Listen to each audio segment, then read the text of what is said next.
It's been Magodz again and again.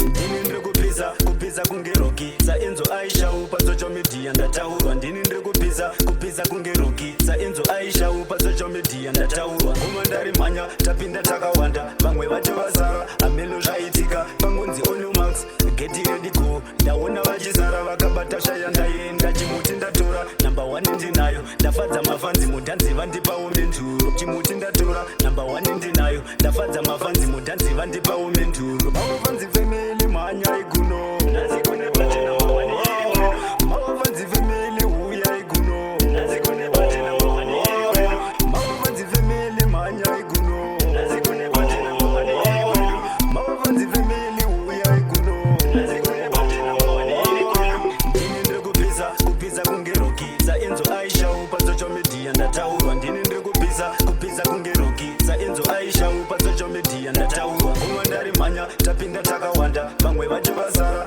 amelo zvaitika. Pangonzi only max get ready go. Ndaona vachizara vakabata shaya ndaenda chimuti ndatora number 1 ndinayo ndafadza mafanzi mudhanzi vandipawo menturo. Chimuti ndatora number 1 ndinayo ndafadza mafanzi mudhanzi vandipawo menturo. Ngoma ndine bhaibheri ndakatodziendera kutemberi. Ngoma ndine rwizi rusingaperi runotodzinira. Ngoma ndine bhaibheri ndakatodziendera kutemberi. Ngoma ndine rwizi rusingaperi runotodzinira. Ndini ndiri kupisa kunge uchi, ndini ndiri kupira kunge ovheni, ndini ndiri kupisa kunge uchi, ndini ndiri kupira kunge ovheni. Mafanzi family manya iguno nazikune bati number 1 mafanzi family uya iguno nazikune bati number 1 mafanzi family manya iguno nazikune bati number 1 mafanzi family uya iguno nazikune bati number 1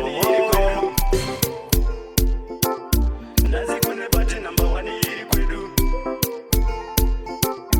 nazikune bati number 1 iri kwedu nazikune bati number 1 iri kwedu